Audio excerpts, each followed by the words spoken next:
My name is Natalie Brennan. I'm 35 years old, and 6 months ago I sold the only investment property I ever owned and drained every cent of my savings to pay off my parents' mortgage. I didn't do it for praise.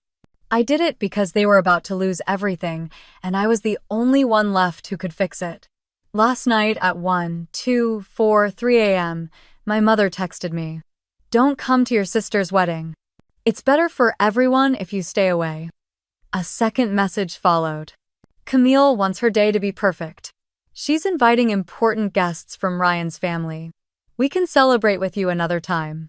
I sat alone in my apartment, the same apartment I couldn't afford to renovate because I had chosen to save theirs. My fingers went cold around the phone as I realized I wasn't being left out by accident. I was being removed. Strategically. Quietly. So I wouldn't ruin the illusion. They weren't ashamed to take my money. But they were ashamed to claim me.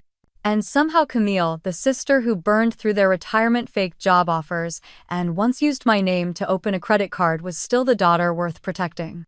That was the moment something in me shifted. Not out of rage, but clarity. I had always shown up when it mattered. This time I would show them what absence really looked like. I sat up slowly, heart pounding now, and turned on the bedside lamp. The rest of the room came into focus. Bookside stacked next to the bed. A glass of water still half full. My laptop closed but glowing faintly at the edge. Everything looked exactly the same, and yet something had just shifted. Something permanent. Another message pinged. "Camille wants her day to be perfect. No drama, just joy. Please try to understand." Of course it was Camille. My younger sister had always been the center of their world, no matter how many times she wrecked it.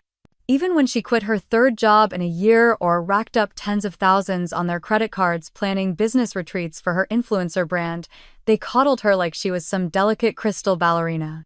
Meanwhile, I was the one who had to act like the adult since I was old enough to hold a pen. 6 months ago, they called me in a panic. The house on Lake Sammamish was about to go into foreclosure. Camille had pulled money out of it through some startup loan she never repaid, and my parents had dipped into their retirement fund to cover her momentary liquidity issue. When the bank notice came, they called me. Not Camille. Me. I didn't hesitate. I liquidated part of my brokerage account, sold off a condo I'd been renting in Portland, and wired $540,000 to clear the mortgage. They signed a contract my lawyer drafted, giving me full control of the deed until they could pay me back or start paying rent. It was a formality. They were desperate. "We love you. We'll make this right. You saved us." That's what they said. I'd barely heard from them since. I swung my legs over the side of the bed and walked to the safe embedded in the hallway cabinet. The code was muscle memory now. Inside, among tax returns and a passport I rarely used, was a thin manila folder. I pulled it out and stared at the label I'd printed: Lake House Agreement. Signed June 2023. The phone buzzed again. I didn't need to look. I already knew. Sure enough, Camille. Her tone was as sugary as ever. "Hey Nat, hope you're not mad. I just really need everything to go smoothly. Ryan's parents are flying in from Napa, and we've got some major people from his firm attending. You can be a little intense."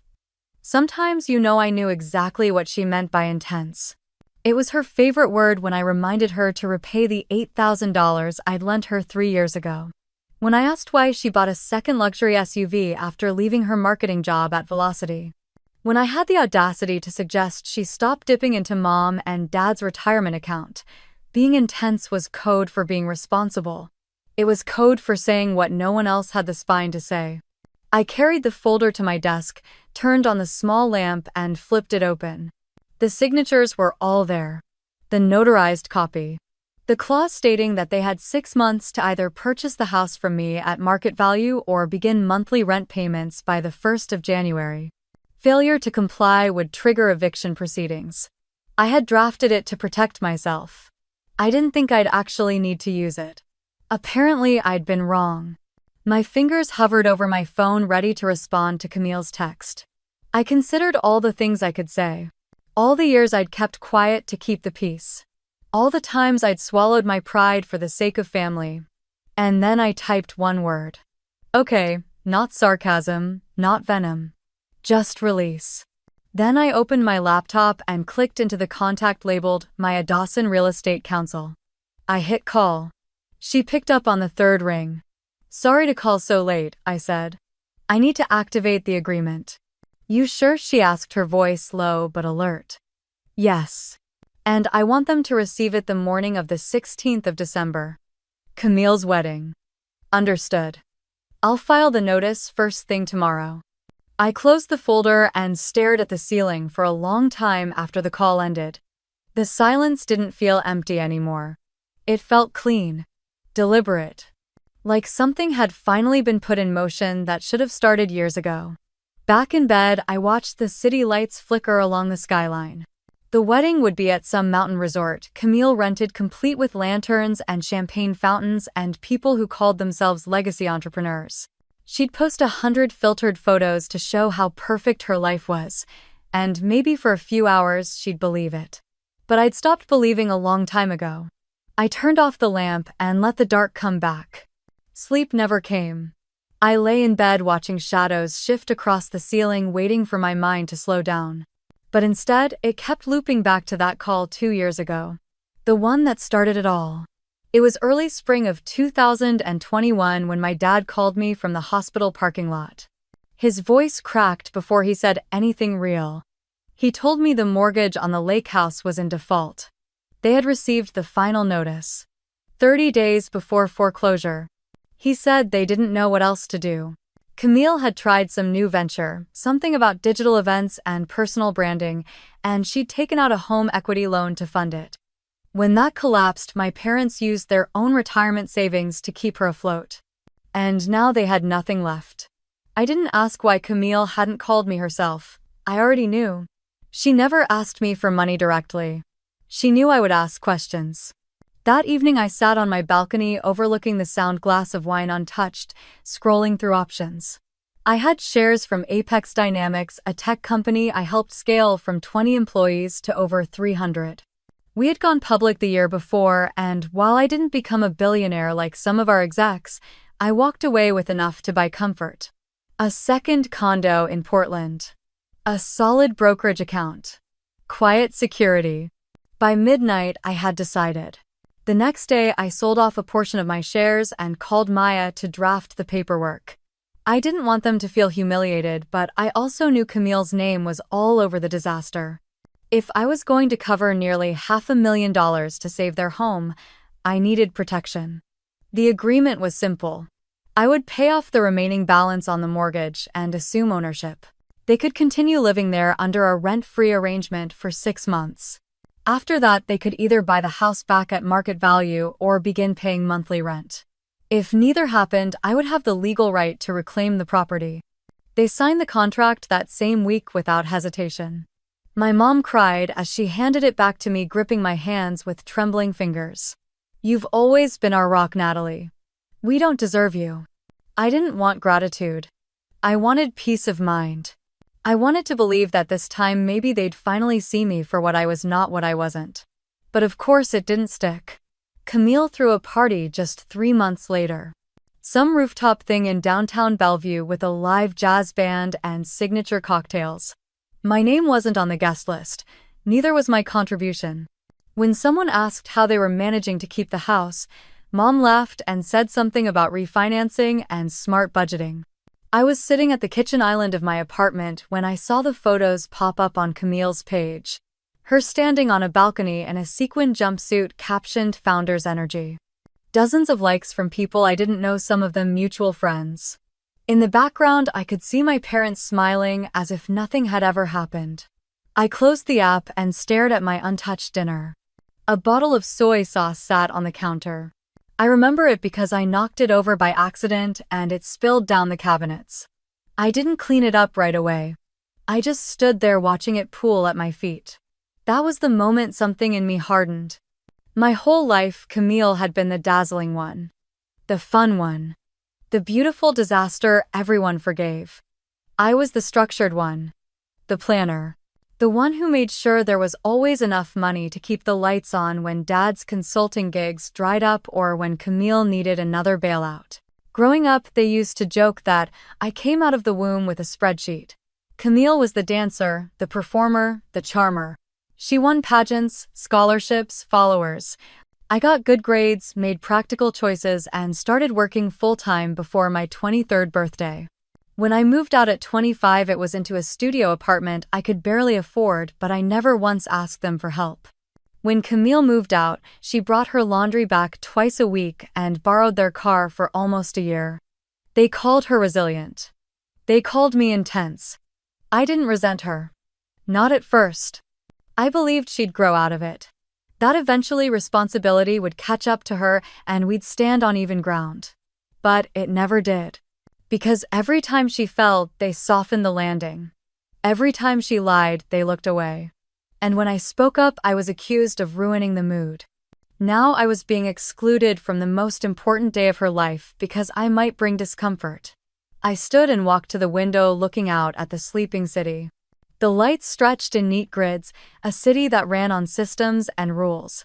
That was the world I understood. The one I could manage. I thought of the lake house.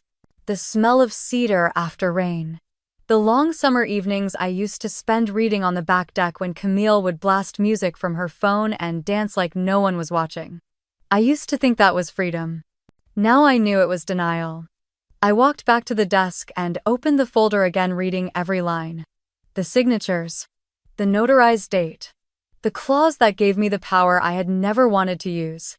I traced my finger along the edge of the paper. 6 months. They had until the 1st of January.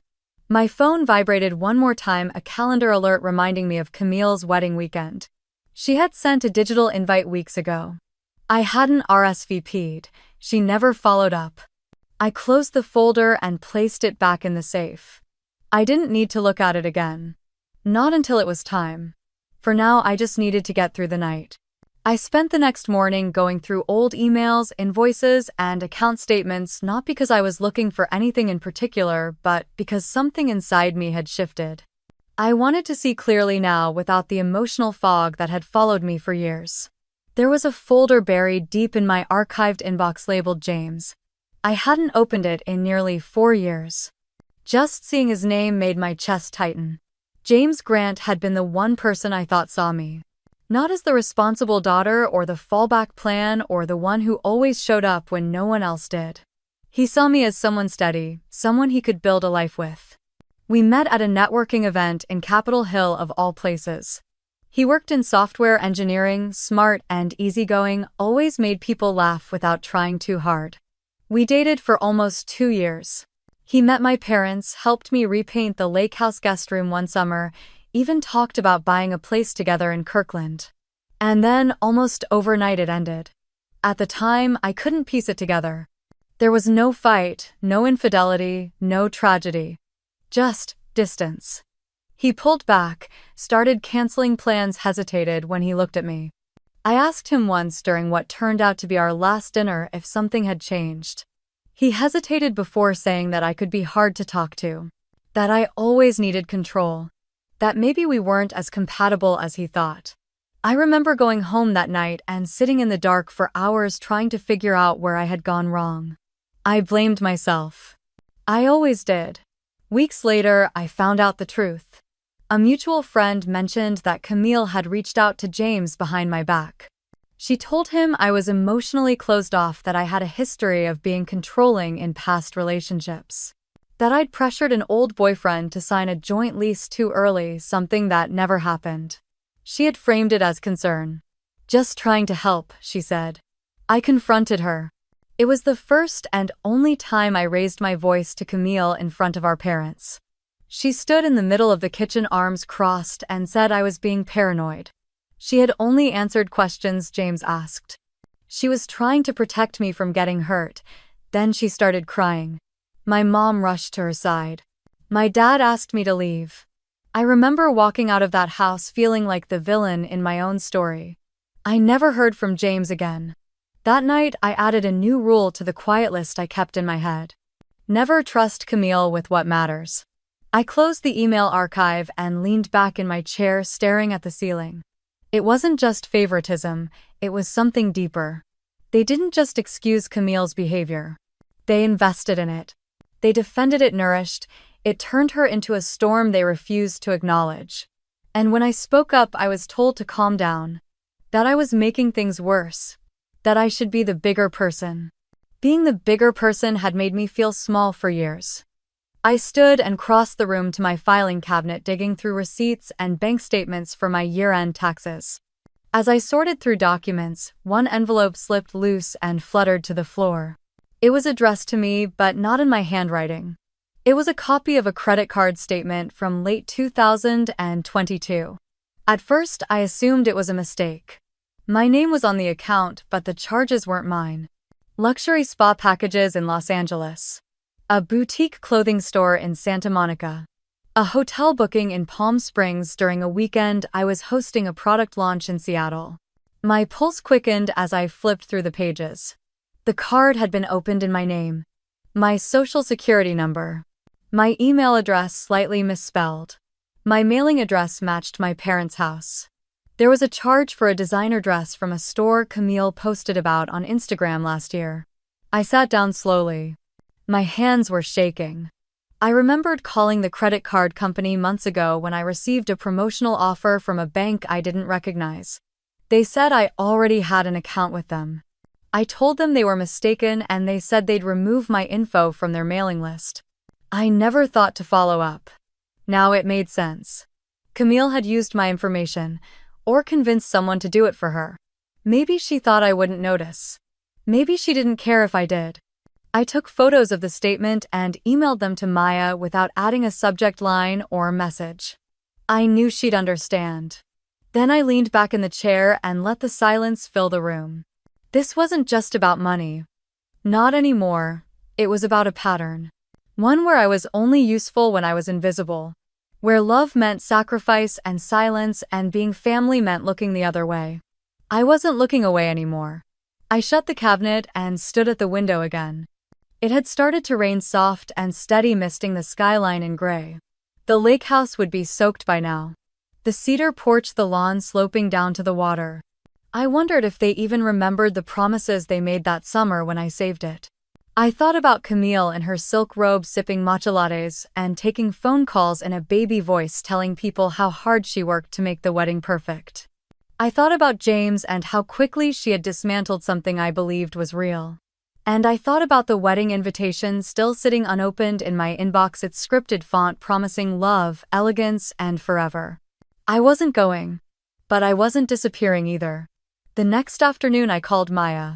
She answered on the second ring, voice crisp but warm the way she always sounded when she was in work mode, but still had one foot in our friendship. I told her everything.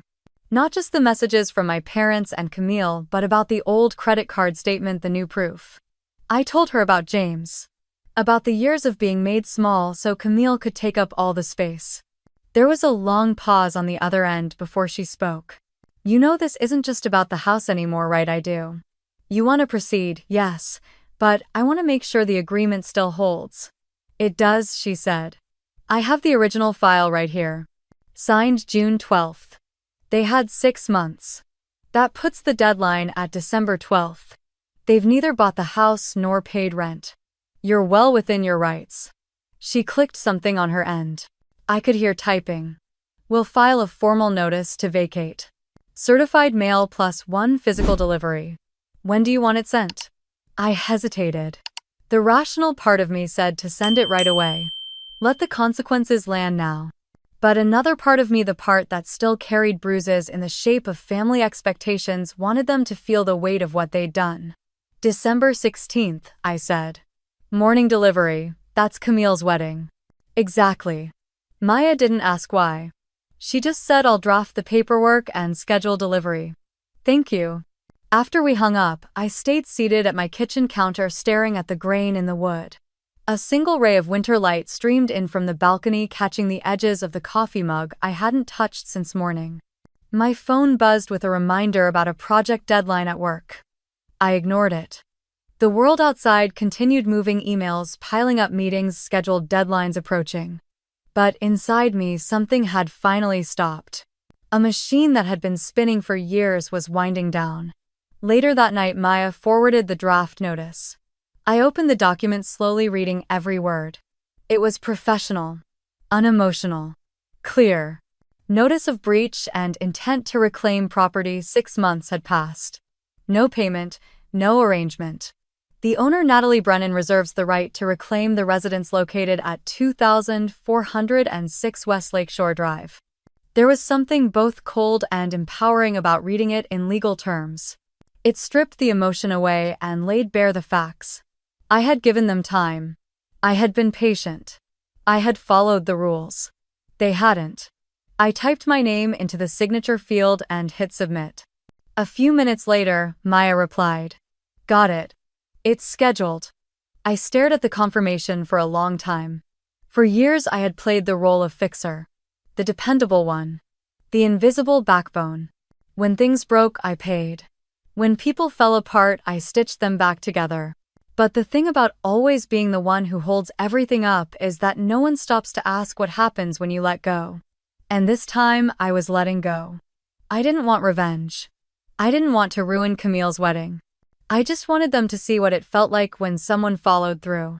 When consequences arrived, not in the form of a lecture but a legally binding document. I closed my laptop and stood by the window watching as the evening fog began to roll in over the city. Seattle in December was all gray skies and puddles, the kind of cold that seeped through layers no matter how prepared you were. But for the first time in months, I felt still. The lake house had been my home once. Before Camille's ventures turned it into collateral. Before my parents turned it into a secret. Before my silence became their expectation. Now it was my name on the deed. My name on the contract. And my signature on the notice. It wasn't vengeance, it was alignment. That night, I slept. Not long, not deeply, but enough to wake without the usual weight in my chest. The kind of rest that comes when a decision has finally been made, even if the road ahead is uncomfortable. In the morning, I made myself breakfast. Coffee. Toast. I read the news. Let the dog from across the hall run into my apartment again, like she always did when her owner forgot to latch the door. I pet her absent-mindedly, watching her tail thump against the floor. There was a time when I would have second-guessed myself. When I would have rewritten emails, called Maya to cancel, blamed myself for even having boundaries, but that time had passed. This was no longer about being the good daughter. It was about being the whole person.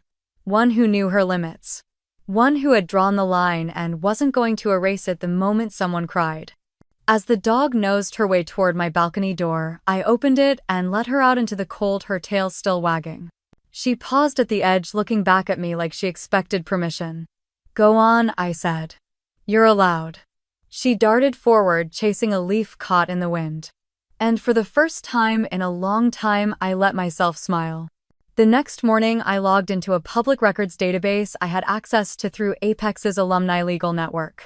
I didn't expect much. Just curiosity at first. But 5 minutes in, I found something that made my coffee go cold in my hands. EventHive, LLC. A sleek name. Incorporated 2 years ago in Washington State. Mailing address, my parents' lake house. I clicked through the registration. Owner Daniel and Lorraine Brennan. My parents. Not Camille. I blinked. I cross-checked the EIN with state tax records. She'd registered it under their names using their social security numbers and opened business credit lines, totaling over $110,000. Everything pointed to Camille being the one behind it. She was the one running ads. The one posting on social media. The one hiring freelancers. The one booking high-end venues. But legally, my parents owned it. My hands started shaking. I pulled open another tab and checked their addresses' lien history. Sure enough, 2 new secured debts had been filed in the past 18 months. Loans against the house, one for $35,000. Another for $75,000. It was all under the guise of growing EventHive. This wasn't just a little creative borrowing. This was financial identity theft. From their own daughter. And they didn't even know. I closed my laptop and stood still in my kitchen, the hum of the fridge, the only sound in the room. Camille hadn't just made poor choices, she'd made calculated ones. And she always used someone else's name when she did. It was time to talk to the one person in the family who never bought into Camille's magic act. Grandma Marjorie lived in a red brick bungalow in West Seattle surrounded by overgrown hydrangeas and newspaper stacks going back 10 years. She was my mother's mother, a retired family law professor from the University of Oregon and the only person in our family who ever looked Camille in the eye and said no. When I arrived, she opened the door without a word, just looked me up and down and stepped aside to let me in. "You didn't come here for tea," she said, finally settling into her armchair. "Let's have it." I laid out everything. The LLC. The fake ownership. The loans. I even showed her the fake maternity announcement Camille had posted last month on a closed Facebook group for Ryan's family. I'd only found it because a mutual acquaintance had screenshotted it to ask if it was real. Marjorie raised one eyebrow but didn't interrupt. "She told them she was pregnant to speed up the engagement," I said. "Ryan's parents are very conservative. They think this is a real church wedding." Camille spun the whole thing like it's a family redemption arc. A clean start. That's why I got disinvited. I don't fit the narrative. Marjorie leaned forward, steepling her fingers. "Do your parents know about any of this?" "I think they suspect some of it, but they won't admit it. Admitting it means they were used." Again. She exhaled sharply through her nose. Classic codependency. "But you're not here to diagnose them. You're here to do something." I nodded. "The wedding is next Saturday. The notice gets delivered that morning. I want it to land before the vows." "And you want to make sure it actually lands?" "Yes. I want someone in the room who won't let Camille spin it into another pity parade. Someone who will speak plainly if she tries to lie again."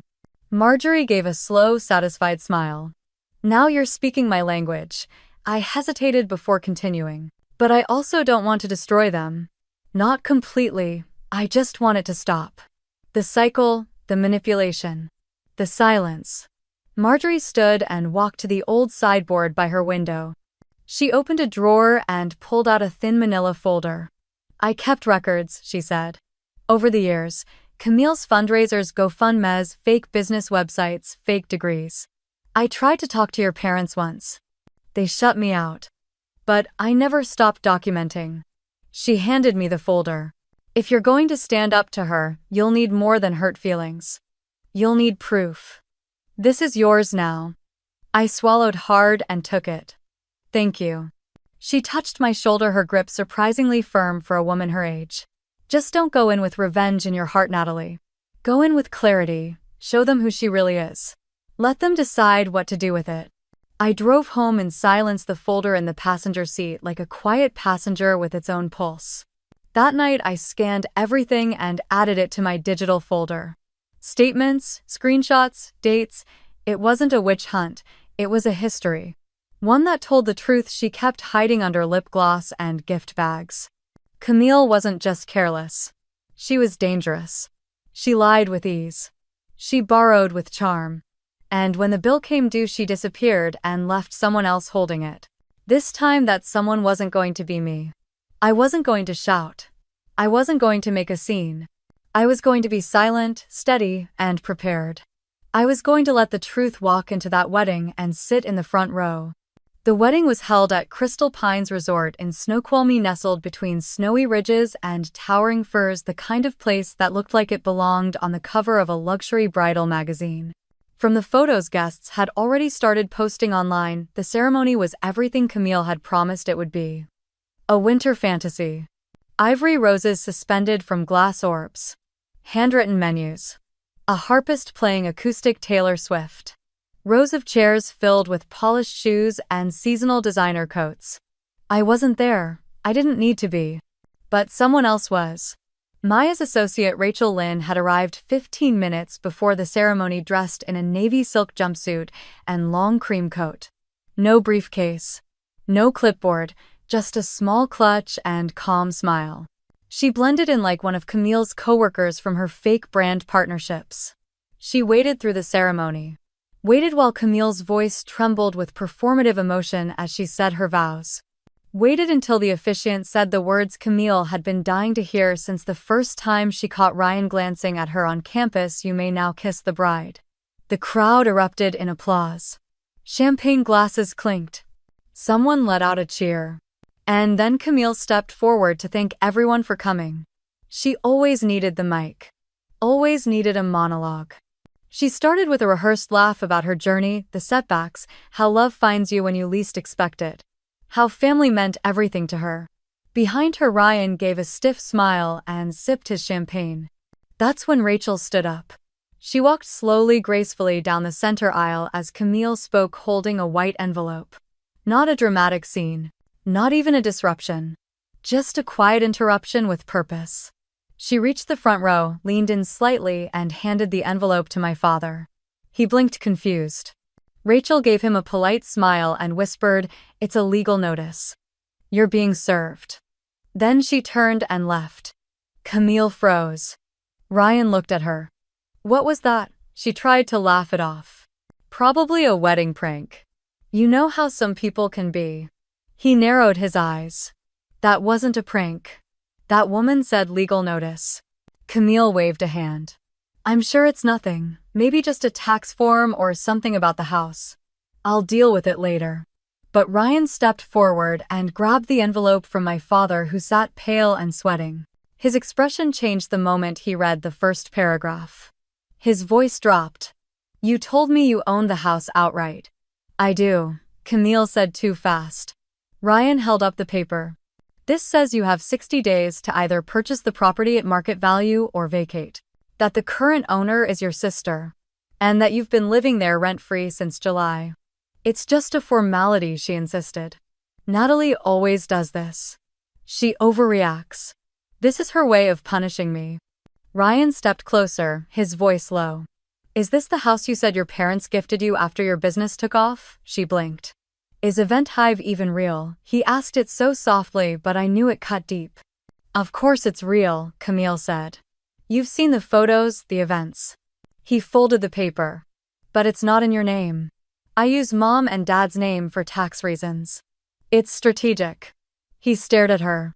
Did you lie about being pregnant? Her face strained. You said that's why we had to move up the wedding, that it would look better. That your family was finally stable again.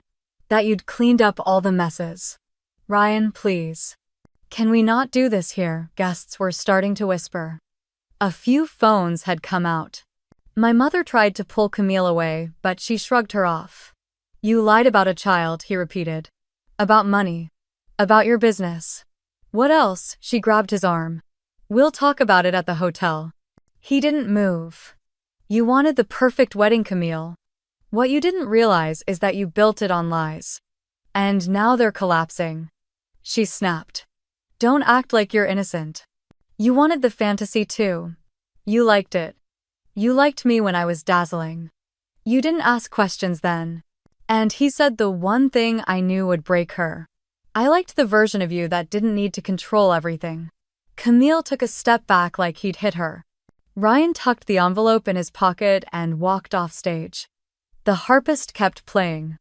The photographer kept snapping. But the magic had cracked. And through it all, my parents sat in the front row silent, holding the evidence of everything they had refused to see. Ryan stepped down from the platform with the kind of focus reserved for closed-door negotiations, not wedding ceremonies. He didn't look at Camille. His eyes were locked on the man and woman who had raised her. My parents still sitting in rigid silence, clutching the envelope like it might spontaneously catch fire. Camille's hands twitched at her sides, manicured fingers curling and uncurling as her perfect day began slipping from her control. Her voice cracked first just slightly, but it was enough to turn heads. I can explain. Ryan didn't stop walking until he stood directly in front of my father. The music had stopped. The waitstaff froze mid-pour. Every guest within earshot leaned forward. Is this real? Ryan asked, his voice steady but cold. He lifted the lease agreement from the envelope and held it up between two fingers. Camille told me this home was yours. She said Natalie cut off contact years ago. Dad opened his mouth then closed it again. My mother's gaze darted from Ryan to Camille to the camera crew lingering awkwardly by the floral arch. Ryan turned to Camille. You lied to me. Not just about your finances. About everything. Camille took a shaky breath. Ryan, I was trying to protect our image. You said how important this day was. I didn't want any negativity. Negativity, he repeated. You mean reality. Her voice rose desperate and raw. You don't get it. Natalie's always had it out for me. She's jealous. She always has been.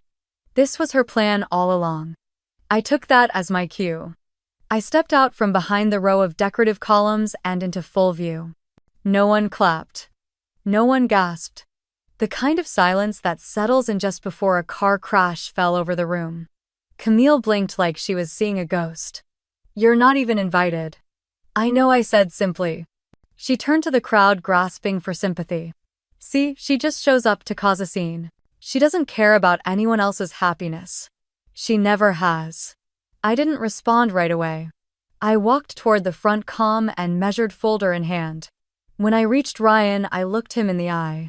You deserve to know what you almost walked into. This isn't about me, it's about truth. I handed the folder to his mother.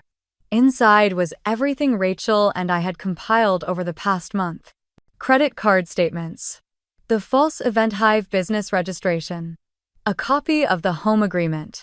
Screenshots of Camille texting our parents to hide expenses under Natalie's name. Camille's face drained of color. Ryan's mother flipped through the folder with surgical precision. Each new page was a pin pulled from a grenade. You opened a business in your parents' name, she asked quietly. I was going to fix it, Camille said. I just needed more time. And the pregnancy. The words cut the air like a blade. People turned. A woman near the back dropped her wine glass. Camille flinched. That wasn't a lie. Ryan looked at her, and for a moment he didn't look angry. He looked exhausted. You told me you were 8 weeks along. We were planning names. Camille.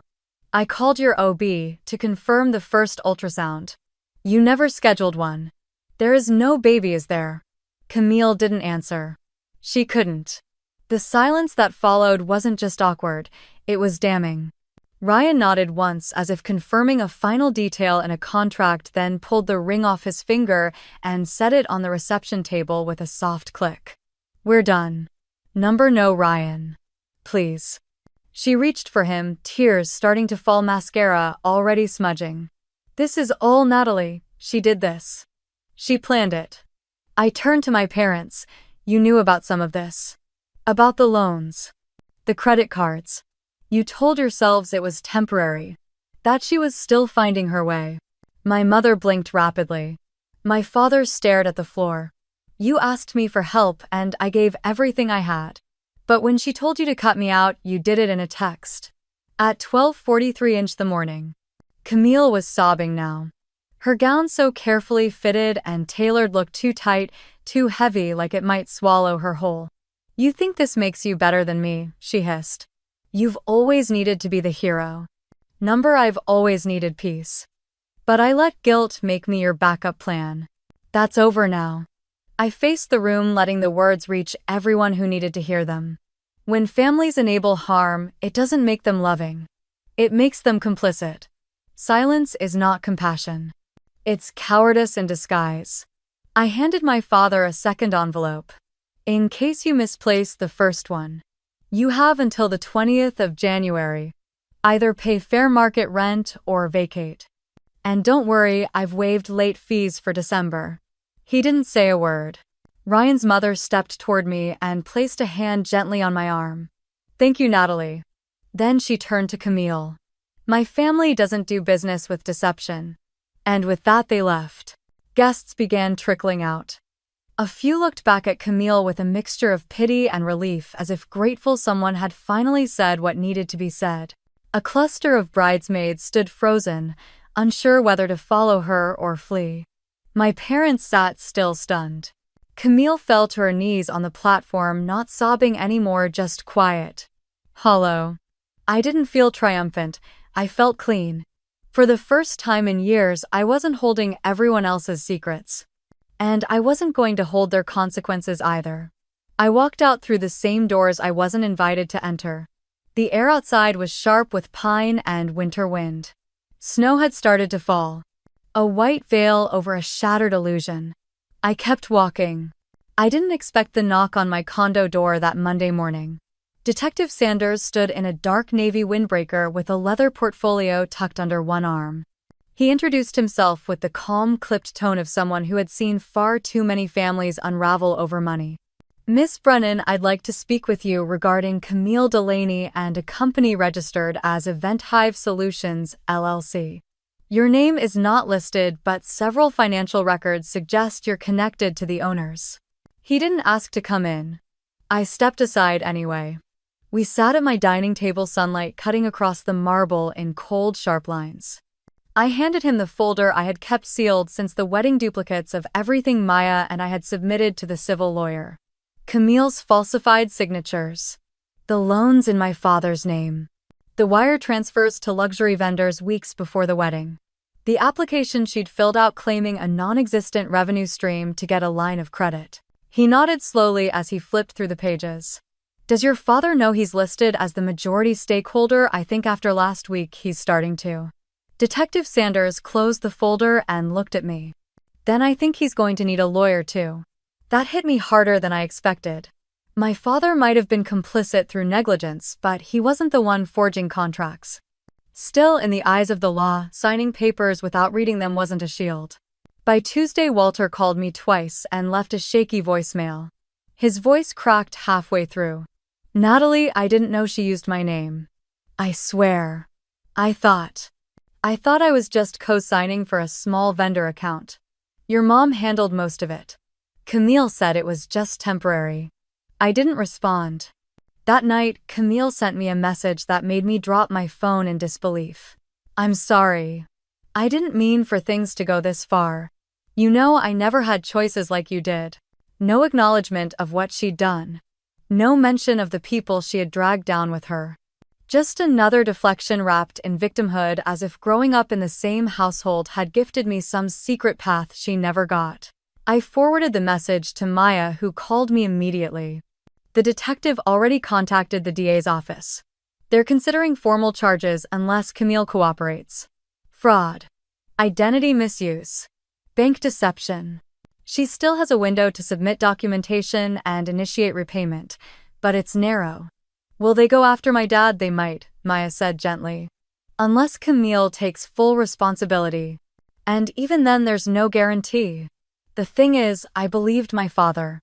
Not just because I wanted to, but because I'd seen the way Camille operated. She was a master of keeping everyone just confused enough not to ask the next question. But belief doesn't fix legal exposure. Truth doesn't reverse liability. And now law enforcement was involved in a way that wasn't theoretical. Wednesday evening, I met Grandma Marjorie at her bungalow in Kirkland. She poured tea without asking and set the cup in front of me like I was still 16 and coming home with skinned knees. "You look exhausted." I exhaled long and low. I don't want to destroy her. But I don't know how to save her anymore without losing myself. Marjorie sat beside me, her silver hair pinned back like always, her voice firm. "Camille isn't 12, Natalie. She's a grown woman with a pattern. This is the first time someone else is making her live in the world she built. It's not cruelty, it's clarity." I nodded, holding the tea between my hands like an anchor. "But Dad," she sighed. "He's not innocent, he's not malicious either, he's codependent. That doesn't mean he's beyond consequence. But I know this family. If you back down now, everyone will forget within 6 months. Camille will find another way to spin it." I knew she was right. That Friday, Maya sent an update. "Camille has 1 more week to produce the financials and show movement on restitution. The DA might offer her a deal, lesser charges, if she cooperates fully and attends court-mandated financial counseling. She won't go quietly," I said. "Then let the noise be hers to make." The next morning, I watched the sun rise from my balcony, wrapped in a wool sweater, coffee growing cold in my hands. My phone vibrated. "Camille again. Please. Just tell them I didn't mean it. You don't understand the pressure I was under." Everything was riding on that wedding. I was trying to make a life. You already had yours. I stared at the screen for a long time. Then I typed one sentence. You can still make a life, Camille, but not off someone else's. I hit send and closed the thread. No anger. No more explanations, just silence and the weight of a line finally drawn. The legal system was moving now, slow and deliberate, and for once I wasn't the one racing to cushion the blow. I wasn't sweeping the shards under the rug. Let the pieces lie where they fell. Let her learn what it feels like to be the one cleaning them up. That was the only love I had left to give. The call came on Sunday evening just after I'd sat down with a bowl of lentil soup and a muted rerun humming in the background. It was Mom. I almost let it go to voicemail, but something in me said to answer. Natalie, her voice cracked barely above a whisper. Your father's not well. He hasn't eaten properly in days. Camille's brass. She's just not herself. I didn't respond. I waited. We want to come see you. Please.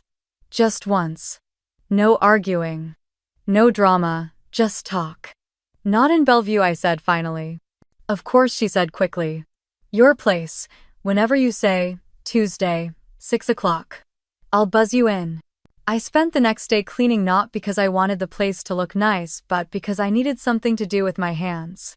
I scrubbed the counters, fluffed the pillows, wiped the windows, even though it was already dark by 4.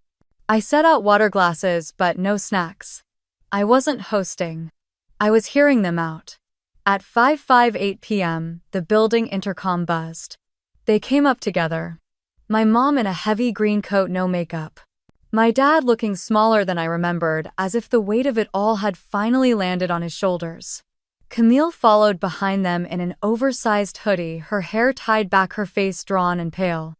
No wedding glow. No theatrics. Just 3 people walking through the door like they weren't sure what they'd find on the other side. I didn't offer hugs. I motioned to the couch. They sat. Camille on the edge of the ottoman, hands clasped tight. My mom kept fidgeting with a tissue. My dad looked straight ahead like if he blinked he might cry. We sat in silence for a moment. Then my father cleared his throat. I've made a lot of mistakes. I didn't answer. Not just lately. For years. For decades. He looked at me then, eyes glassy. I thought keeping the peace meant holding the family together. Letting small things slide. Not rocking the boat. Small things, I asked quietly. He nodded slowly. That's the problem. They weren't small. I just told myself they were. My mother sniffled beside him. I thought I was protecting Camille. I thought if we just gave her more time, more support, she'd find her way. You supported her by abandoning me, I said. You let her tell the world I was the cold one. You let her rewrite everything. We know, Mom whispered. We know that now. I looked at Camille. She hadn't said a word. She glanced up, met my eyes for 1 second, then dropped her gaze again. I'm sorry, she murmured. I waited. She tried again. I messed everything up. I know that. You didn't deserve any of it. I thought. I don't even know what I thought. I just kept going. One lie to fix another. And then I blamed you when it all broke apart. Her voice cracked on the last word. She looked down at her lap, breathing through her nose. I stayed quiet. She kept talking. I didn't come here to ask for anything. I just needed to say it. Out loud. The room fell still again.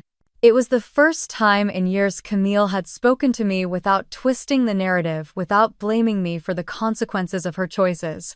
But I had learned better than to mistake admission for change. I believe you regret what happened, I said. But I'm not here to fix you. I'm not going to bury the damage just because you're finally facing it. Camille nodded once. There are going to be boundaries, I continued. Clear ones. Like what Dad asked. No more shared finances. No favors. No last-minute calls to clean up messes. If you need help, you go through the proper channels. You get legal advice. You do the work. Camille swallowed hard but didn't argue, and no more pretending. I'm not going to play the role of the difficult daughter while everyone else gets to be innocent. That's fair, Mom said softly. If we want a relationship, it has to be real, I said. Messy, honest. Not perfect pictures and silent suffering. My father leaned back and rubbed his face. That might be the hardest part, he muttered. But I'll try. I believe you will, I said. Camille looked up again, eyes red, but focused. Can we start over? Not from scratch, I said. But maybe. From here. She gave a small nod. We sat there for a long time after that, not saying much, just breathing in the quiet that finally didn't feel like suppression. When they left, Camille turned at the door. Thank you for letting us come. I didn't smile.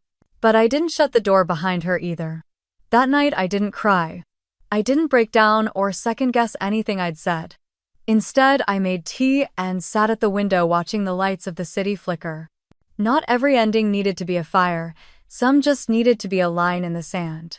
This time, it would hold. The next week, I invited them back, not for reconciliation, but for logistics. We sat around the same table this time with a yellow legal pad in front of me and Maya on speakerphone. I didn't want misunderstandings. Everything would be said clearly out loud and with consequences attached. I laid out the options. Option 1, I said, you sell the house in Bellevue. The market's strong again. Even after the liens and back taxes, you'll walk away with enough to cover basic expenses and reset somewhere quieter. Maybe Spokane. Maybe Arizona. My father leaned forward, rubbing his hands together. And option 2, you refinance the house under a new loan with your name only. You pay me back the $600,000 in full plus interest. But given your current income, that's not realistic. He nodded slowly. And the third, you don't pay it back. I drop all claims. But we dissolve all shared assets. I'll draw up a formal separation agreement. You'll be tenants in a property I own. Rent will be at market rate, no discounts. And you'll need to sign a fixed lease with legal terms. He swallowed. Your mother and I will need to talk. Take all the time you need, I said. But until a decision's made, I'm freezing the utility transfers. You're welcome to stay through March, but I'm not financing another summer. That was just the start. Then I turned to Camille. The district attorney's office is offering deferred prosecution. That means no jail if you complete the full 6-week financial accountability program plus restitution, planning, and therapy. But if you miss a session or falsify anything, the offer disappears. Camille didn't speak for a long time. Finally, she asked quietly, and if I do it, then you rebuild with your own name, your own credit, and your own limits. That's the deal. She nodded once. Marjorie texted me later that night after I updated her. Con không trả thù. Con đang dọn lại nền móng cho gia đình. I read it twice before setting the phone down. It didn't feel like triumph. It felt like sweeping the floors after a flood. Everything soaked. Everything salvageable only if you stripped it down to the beams. My father chose to sell the house. It wasn't easy. He loved that property. The view of Lake Sammamish, the little dock where Camille and I used to fish in silence when we were still kids. But he admitted something that made me believe he meant it this time. I was clinging to a place because I didn't want to face how much of our life had rotted inside it. Maybe we all were. He called a realtor the same week. The house went on the market with an asking price of $1.2 million. Meanwhile, I helped him file paperwork to open a small bookkeeping office in Issaquah. He'd kept up his CPA license surprisingly, though it had lapsed for 2 years. We got it reinstated. I paid for the filing fees, but nothing more. The rest was up to him. Camille started her program the following Monday. 6 weeks, 5 days a week, mornings from 8 to noon. Financial counseling, fraud restitution, classes, personal responsibility modules. All court supervised. Maya kept tabs on her attendance. So did I. One morning halfway through the program, Camille sent a photo. It was a worksheet filled out in her handwriting detailing her credit card debt, spending triggers, and a section titled, What I Owe and to Whom. I didn't reply. But I saved the photo. At the end of week 4, she asked if she could come by. I said no. Boundaries weren't flexible, they were foundational. You can send updates, I said. But I'm not your sponsor. She replied with just one word. Understood. For the first time, she meant it. As January ended, I started to sleep better. Not because the past had healed, but because the future no longer felt like a trap. I could breathe inside my own skin again, make coffee without dread pooling in my chest, answer phone calls without rehearsing defensive scripts. My therapist asked if I felt peace. Not peace, I said, but space. And space is enough. That weekend I drove up to visit Marjorie. She met me on the porch in her old slippers and a cable knit sweater. "I heard the house sold," she said, handing me a mug of cider. I nodded. "And your father interviewing 2 clients next week. And Camille finishing week 5. No missed sessions." Marjorie leaned back in her chair, the wood creaking. "Sounds like a start." I sipped the cider and looked out over her frozen yard. The world didn't feel fixed, but it didn't feel broken beyond repair either. Just unfinished. And this time I was letting it rebuild on my terms. By mid-February, the changes were no longer theoretical. They were real, measurable, and awkward in their own ways. And they didn't come dressed in warmth or poetic closure. They came in quiet inconveniences, humbling shifts, and small ruptures in pride. Camille's court-mandated program began at 8 a.m. sharp every weekday. No phones, no outside contact, no designer handbags or curated personas. She had to show up in flat shoes and neutral clothing, turn in daily worksheets, and sit through 4 hours of lectures on ethics, personal responsibility, and fraudulent financial behavior. She was placed in Group 2 alongside a mix of embezzlers, credit card scammers, and one former social media influencer who had filed fake loan applications. Camille wrote me once saying it was like sitting in a mirror maze. Every story reminded her of herself. That was the point, I suppose. Week 2 hit her hard. She tried to open a new bank account under her name at a local credit union.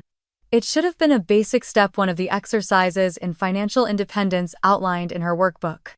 She walked in, handed over her ID, filled out the forms. Then the manager returned with a printed report and a furrowed brow. Multiple charge-offs. Bankruptcy proceedings. A flagged credit profile linked to a failed business. They told her no. Camille stood in the lobby holding the manila folder she had brought with her, staring at the floor tiles. She didn't argue, didn't cry there.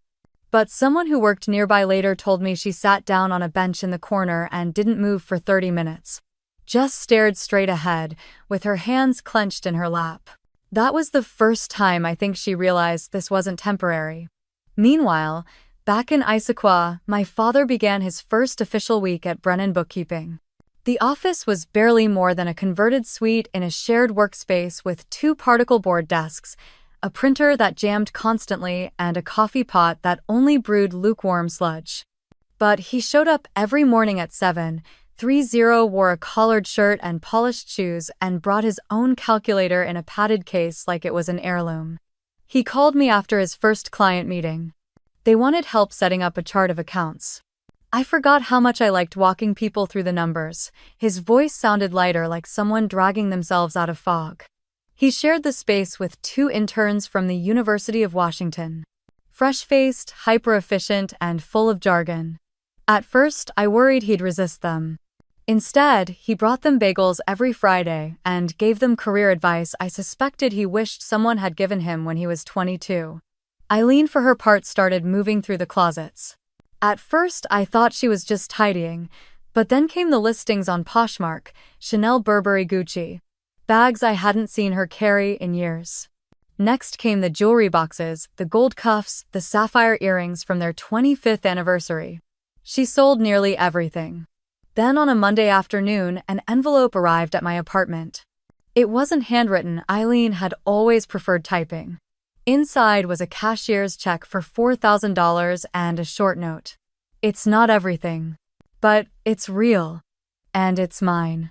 I folded the note and placed it in my desk drawer. I didn't text her, didn't call.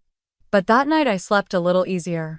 Not because the money changed anything, but because it meant she had finally chosen to do something difficult without asking for applause. The ripple effects continued. Camille's name came up on a legal podcast Maya followed.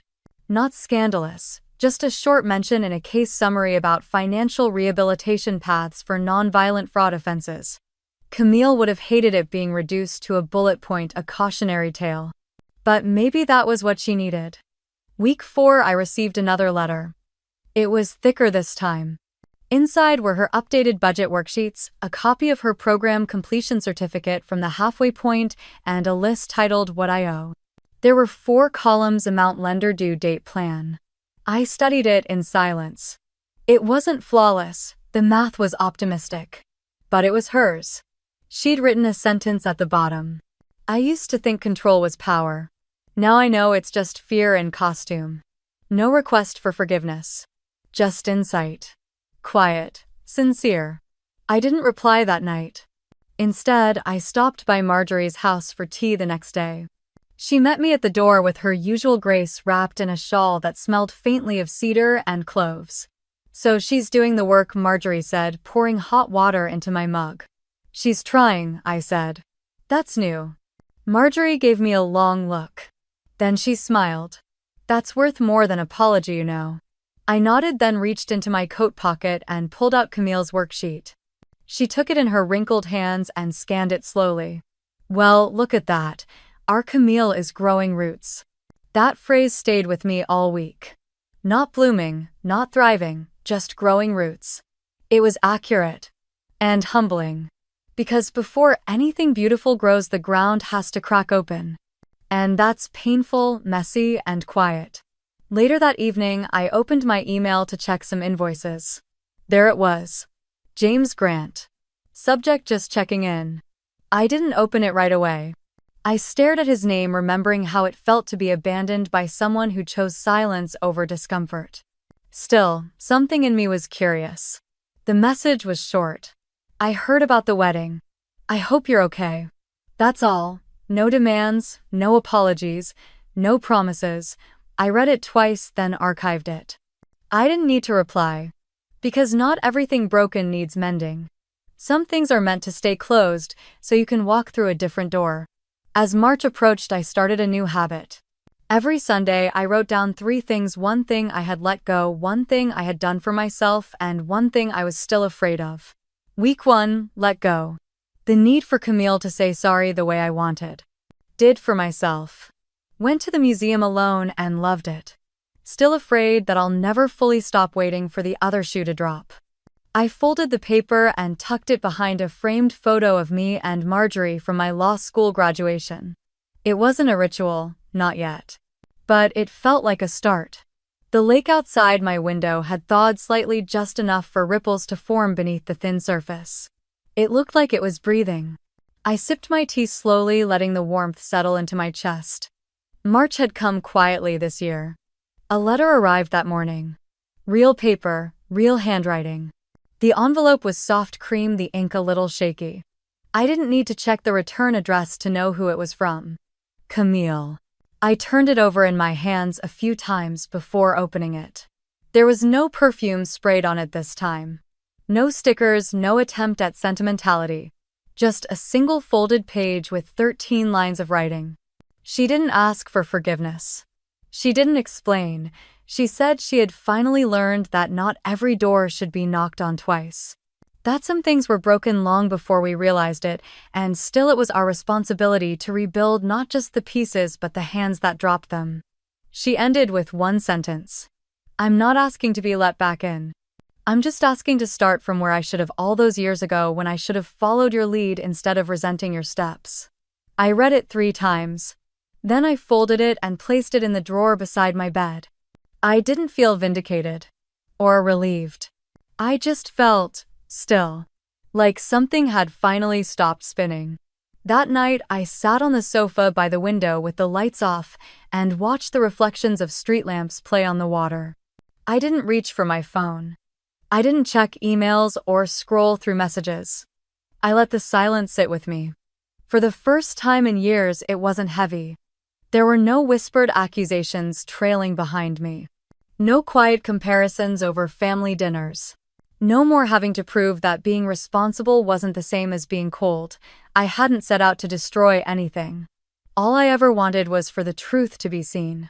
Walter had called the day before. Just to say he had signed the lease on his second client. He didn't ask for help. He didn't apologize again. He just shared something good without trying to use it as currency. Eileen had sent a picture of the hydrangeas blooming in the front yard of their new rental. It was smaller than the house in Bellevue, but the smile on her face in that photo looked more real than any I had seen in years. Even James had followed up with a second email. I didn't reply to that one either. Not because I was angry, but because I no longer needed him to understand. That chapter had closed with grace. My Sunday ritual continued. Let go, the hope that Camille would become who I needed her to be. Did for myself, I signed up for a pottery class. Still afraid. That next time someone crosses a line, I'll hesitate again out of habit. I'm not sure how long this peace will last. Family isn't a fixed thing, it's fluid. Sometimes it flows back in reshaped and unfamiliar. Sometimes it stays at a distance, and that's okay too. Camille may write again. Or she may not. What matters is that the silence between us is no longer hollow. It's intentional. Chosen. Healing. I've learned that love doesn't always look like closeness. Sometimes it looks like distance with dignity. Boundaries aren't barriers, they're bridges we build from the ground of self-respect. And I'm done burning mine down to make others more comfortable. That winter I paid off the mortgage to protect the people I loved, and in return I was asked not to show up to celebrate them. But I showed up anyway. Not in that ballroom, not in a dress and heels, but in truth, in consequence, in the full measure of who I am. That's the kind of presence no one can erase. And now I no longer fear being left out of someone else's perfect story. Because I'm finally writing my own. And this one starts with boundaries. With silence that heals. With forgiveness that doesn't forget but chooses peace anyway. Love isn't endurance. It's choosing every day to honor your own limits while wishing others well from afar. So tell me this. If your parents told you not to come to your sister's wedding right after you paid off their mortgage, what would you do? Would you walk away? Would you confront them? Or would you rewrite the rules like I did? Let me know your story. Because every time we speak up, every time we break the silence, we give someone else permission to end their own toxic loop. And maybe, just maybe, that's how real healing begins.